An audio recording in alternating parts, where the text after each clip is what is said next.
Hi, my name is Siobhan and I've been diagnosed with mitochondrial myopathy. This video is about the story of my life and how I was able to have a child despite having this disease. I hope it can provide some relief and comfort to anyone else who is also suffering from this illness and are worried about having children, because it is possible to have a family. I was first diagnosed at the age of 31 after suffering symptoms for many years without knowing the cause, battling through declining energy, pain shooting down my legs, poor balance, lack of coordination, and also depression. Before my diagnosis, I would convince myself that it was all normal and that the symptoms were just due to not getting enough sleep, or that they were all in my head.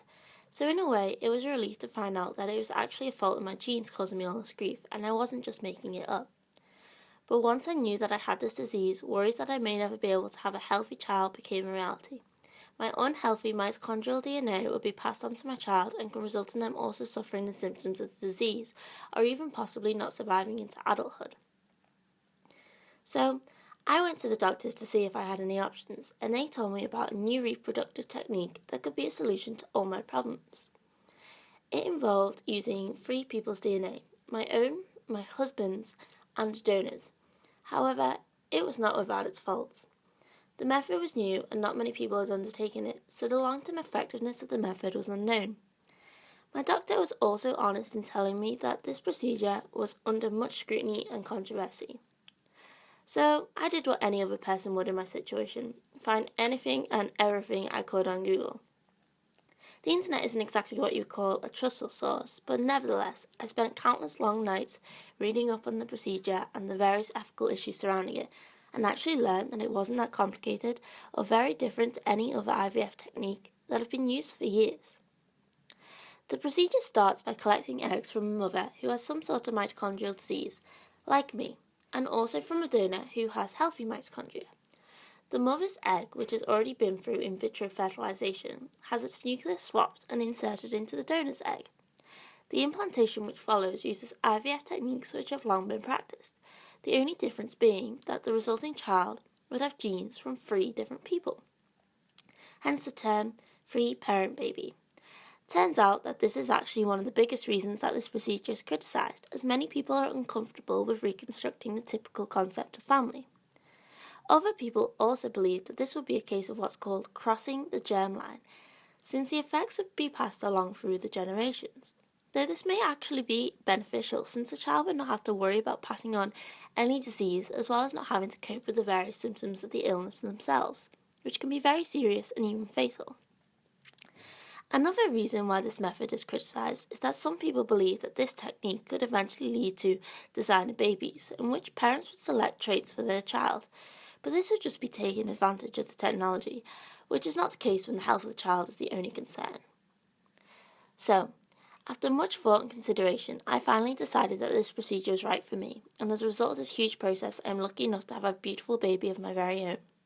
When I think about my very first visit to the doctor to discuss my options, it's hard to believe how much my husband and I have been through, but our little girl makes it all worth it. Looking back on my decision to use this treatment, I would not change a thing. Yes, it was a difficult decision given the ethics, opinions, and unknowns involved, but I am happy and content with my decision. For anyone who may be considering undergoing the 3-parent baby process, I can see why you may be apprehensive about it. However, I encourage you to really consider it, because as someone who never thought they would be able to have a happy, healthy baby, I now do, and it's all made possible by using the 3-parent baby method.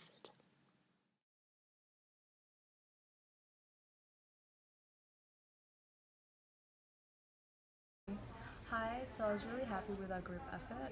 We all pulled through and came to every single group meeting and did our work.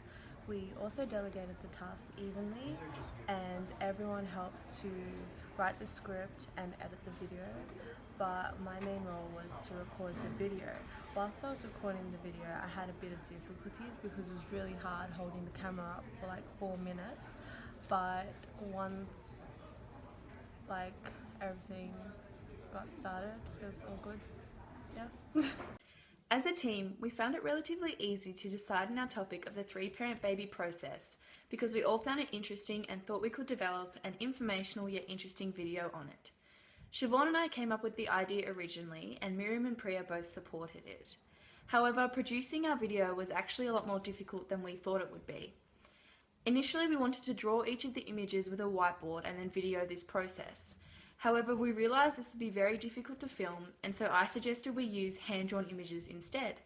As a result, my main role in my team was to illustrate and design the images we would use and then cut them out. Additionally, we all wrote part of the script and worked on editing the video as a whole.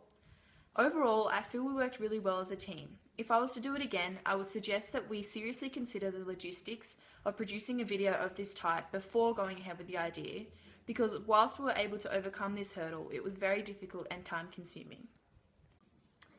After doing various research on different topics, we decided to do our video on free parent babies, as we thought it was both an interesting and controversial topic.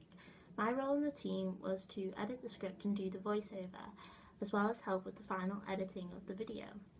Overall, I think we worked very well as a team, as we were able to divide the tasks equally and all met up regularly and contributed to the video.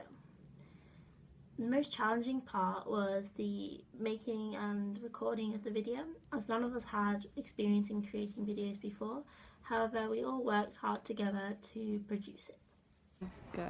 Hi, I'm Miriam. I think our group worked really well together since we were all on the same page from the get-go, and we were all aware of our individual roles and reacted accordingly and in a timely manner. Everyone in the group helped in both the writing process as well as editing the script, and we were also all involved in the process of editing the video. I was also in charge of helping in the recording process alongside Priya, and I think the project was enjoyable to work on since it was an interesting concept, but I don't think we were aware of how difficult it was going to be to film the whole video as well as drawing out each scene.